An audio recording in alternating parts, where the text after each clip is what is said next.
is up, ladies and gentlemen?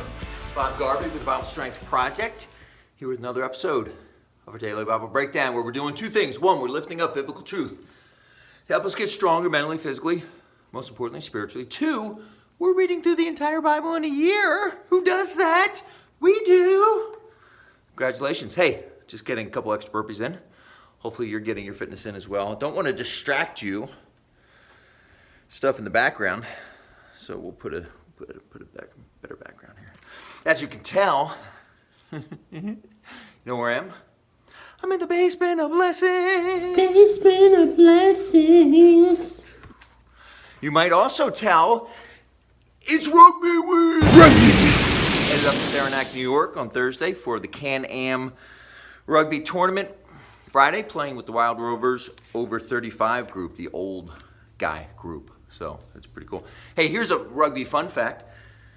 Very first professional rugby match that I ever saw was the USA Eagles against the New Zealand All Blacks native team, All Maori team or something like that. You had to be native. So it was like not even their best team. And I saw that over at the Philadelphia Stadium where the Union play.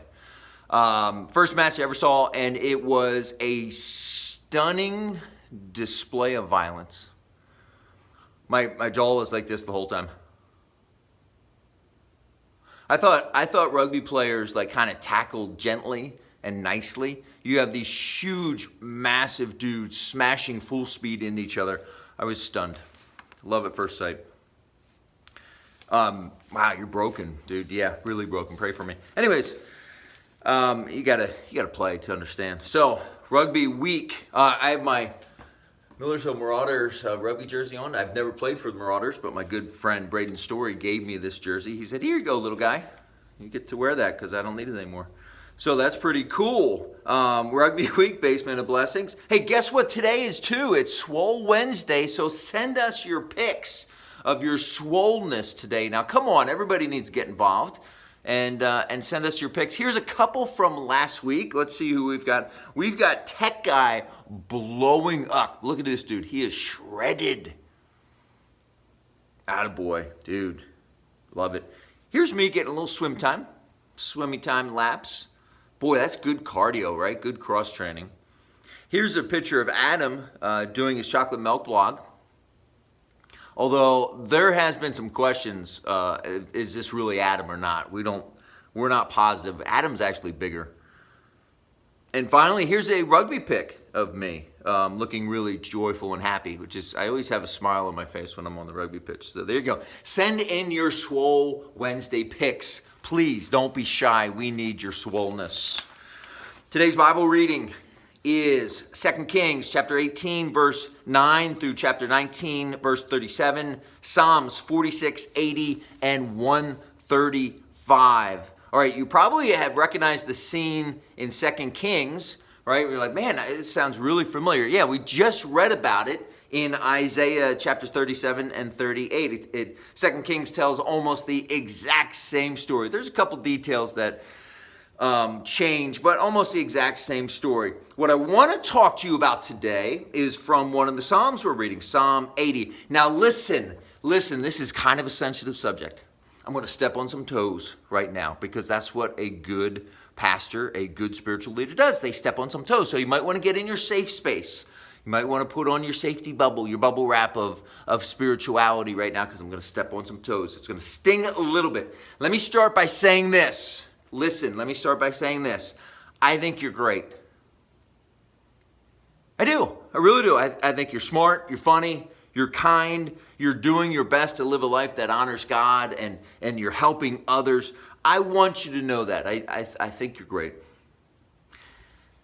However, it's not my opinion about you that matters.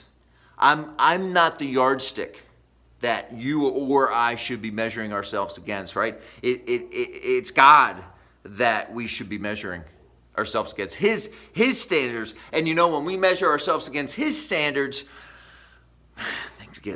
things get ugly.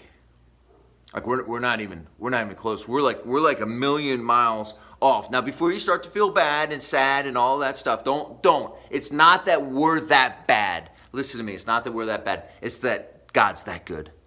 Amen. God is that good. The author of Psalm 80 knew this, right? He knew where he stood in relation to the Almighty, right? The beginning and the end, the Alpha and Omega. Listen to this. We're beginning the first verses of Psalm 80. Please listen, O shepherd of Israel, you who lead Joseph's descendants like a flock. O God, enthroned above the cherubim, display your radiant glory to Ephraim, Benjamin, and Manasseh. Show us your mighty power. Come to rescue us. Turn us again to yourself, O God. May your face shine down upon us. Only then will we be saved. Oh, man. Is the psalmist saying that we're so pathetic that we can't help ourselves, that we need to be saved? Yeah. My friends, that's the message that's so difficult for you and me to hear. Who wants to admit that they're not strong enough to get it done? They're not strong enough to meet the challenge, to face the enemy. Nobody wants to admit that. That's for losers, man. That's weaklings. I don't want to live in Loserville. Do you? Listen to me. Listen to me, friend. Take a deep breath. There is power in admitting that we're not strong enough to do this ourselves. There is power and strength available to people who know that they need God. There is power and strength and joy just waiting for those who acknowledge, yes, I need God to save me. Yes, I need his son desperately to come into my life, to come into my heart, to take over, to take control. I will admit it. I am helpless without him. Oh, my friends, when you can do that, when you can just set aside the ego, the pride, everything, and say, I need God desperately because I can't do it on my own. Woo! Power is unleashed. Strength is unleashed. Blessings, joy, compassion, mercy, it's all released as soon as we let go. Amen? You seeing the theme here? That's right. Let go. And also, it's Rugby Week! And now for Today's Power Verse. Did I get that right? Okay. And now for Today's Power Verse. Today's Power Verse is Ephesians 2, verses 8 through 9. For by grace you have been saved through faith, and that not of yourselves. It is a gift of God, not of works, lest anyone should boast. Amen. Do me a favor. Get out your daily Bible reading tracker, or at least mentally give yourself a check mark. That's an important step. Don't skip that step. Give yourself credit for doing the work today. It's not easy, or else everybody would do it. But we're being awesome here at Daily Bible Breakdown. I'm Bob Garvey. See you tomorrow.